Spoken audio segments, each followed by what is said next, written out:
Welcome to IBTV. Vikarabad జిల్లాలో విషాద ఘటన చోటు చేసుకుంది. తెలంగాణ ప్రభుత్వ విప్ పట్నం మహేందర్ రెడ్డి గన్మెన్ గా పనిచేస్తున్న రామయ్యగూడ విజయ్ అకస్మాత్తుగా గుండెపోటుతో మృతి చెందారు. ఈ ఘటనతో కుటుంబ సభ్యులు, స్నేహితులు మరియు సహచరులు తీవ్ర దిగ్భ్రాంతికి గురయ్యారు.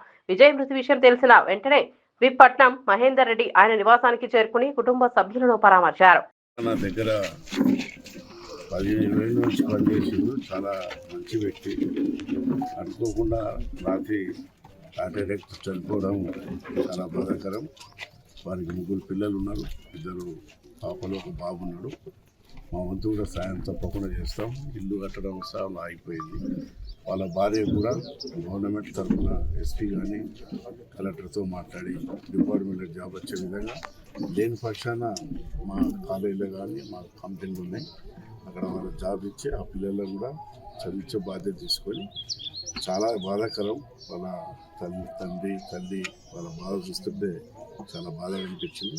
తప్పకుండా మా సాయం తప్పకుండా విజయ్ చేస్తాం.